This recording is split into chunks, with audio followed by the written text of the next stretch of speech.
So I'm going to show you some resources that might be helpful today for you to help start writing your DC narrative.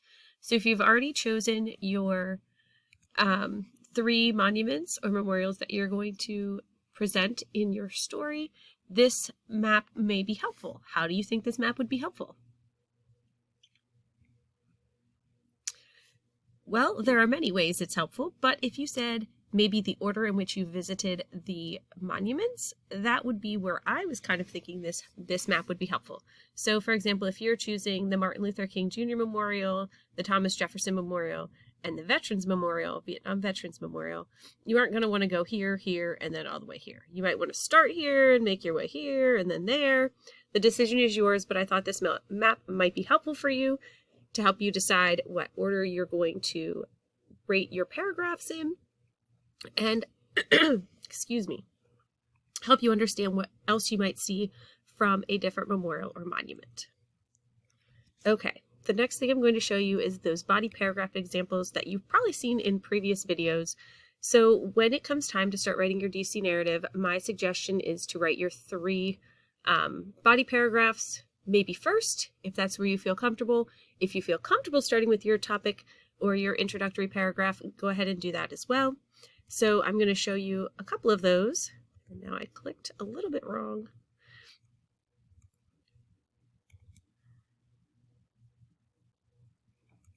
Okay, so this example is up for you on the Google Classroom. So again, the beginning should introduce the main characters, introduce the setting of your story, which is Washington, D.C., tell the purpose of the trip, which is to see the monuments and memorials, and then tell how the characters will get to Washington, D.C. All of those things should be addressed in your introduction. So here's an example. Beep, beep, beep. When my alarm went off one bright and early spring morning, I hopped out of bed and grabbed my bags. So we start with sounds here to kind of get your attention. Bright and early spring morning. So it's very descriptive. I'm not just saying I woke up and packed my bags, right? My alarm went off one bright and early spring morning. It tells you when you are leaving, describes the setting a little bit better than just saying I woke up and ran out the door. I had packed nearly a week ago when my mom first told me about our trip. This tells us the person's very excited. We were going to visit my best friend Lainey, who had recently moved with her family to Washington, D.C. Lainey's family was going to show my mom and me some of the monuments and memorials. As I hopped in the back seat of my mom's car, I could not stop thinking about how excited I was to see Lainey and learn more about the monuments. Do we introduce the main characters? Yes. Who are they? Lainey, the person telling the story, so first person. The person's mom is going along, and also Lainey's family. What is the purpose of the trip? To see the monuments and to visit a friend that has recently moved. Okay. How are they getting there? Sounds like mom's car. So did I check off all of the things here? Did I introduce the main characters, the setting, the purpose, and how I'm getting there? The answer is yes.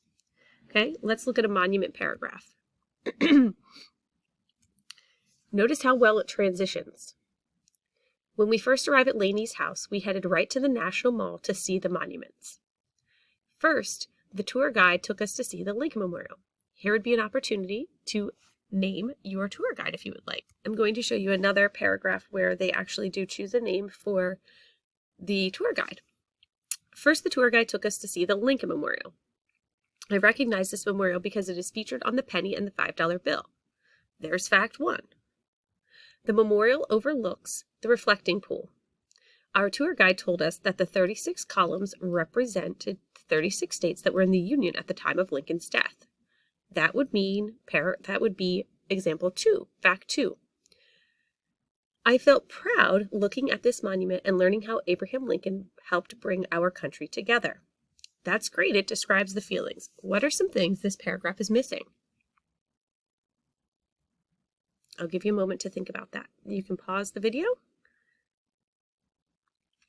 Okay, welcome back. So, what are some things it is missing?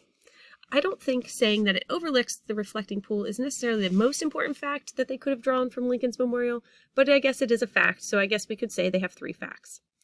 When they described their feelings of feeling proud, I agree, they probably did feel proud, but they didn't really go into any details about how Lincoln helped bring our country together. I think if that is your feeling, you should probably describe why you feel that way a little bit more. What did he do to bring our country together? So do a little bit more digging with your research. So if you are one of those people who have started working on yours and you've noticed that you don't have enough information, please pause from typing, go look up some more information, and then come back to your paper. Don't just say, oh, I'm done, and move on. I'm going to show you another example now. This one was in your DC Narrative Video 2 notes. The first monument, so here's another student example. The first monument our tour guide took us to was the Washington Monument. He told us many different interesting facts. We all learned in class, but most of the facts we learned today. We all learned in class, but most of the folks we learned today. The monument honors George Washington and is 555.5 feet tall. I felt like a very tiny ant when I stood beside it. So notice this person is describing their feelings as they are learning the different facts. The monument also has very thick walls. He said 15 feet thick. The shape of the monument is an obelisk, and it is on the east end of the reflecting pool. Oh, did we notice something here? Reflecting pool should have a capital letter, both places. Xander also talked about the building of the monument. Again, Xander must be the name of his tour guide. He said how the building started in 1848, and while they were building, they had to stop because of the Civil War. The building ended in 1884. Xander also talked about how all the flags that circle the Washington Monument were for the 50 states in the United States. My friends and I quickly grabbed a selfie in front of the monument and then started down the path toward the Lincoln Memorial. So, pause the video and think about some things that this paragraph includes. So something different I noticed with this one was they put their feelings right next to a fact. They kind of got that over with. Instead of ending their paragraph with it, they stuck it in here in the middle. And that's a great idea. It made it, I think, a little bit easier to transition here. My friends and I quickly grabbed a selfie in front of the monument and then started down the path toward the Lincoln Memorial. So again, this is where that map might come in handy.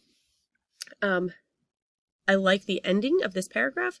Could you use the same ending for every paragraph? What do you think? No, because if you use the same ending, then it kind of loses its effect. It's not a great ending anymore because now it's just repetitive. We don't want to keep repeating ourselves, right? Story of my life. Okay, so coming back over here to this other DC narrative example, you're going to see those other 3 paragraphs. Excuse me. Again, I think these paragraphs are not the best example, but they are the minimum of what you would need to do to complete this assignment. Remember, I'm challenging you a little bit to make this interesting for Mrs. Debo, so she is not falling asleep while I'm reading. Okay? That is your challenge. Keep me awake, keep me entertained while I'm reading your story. Have fun.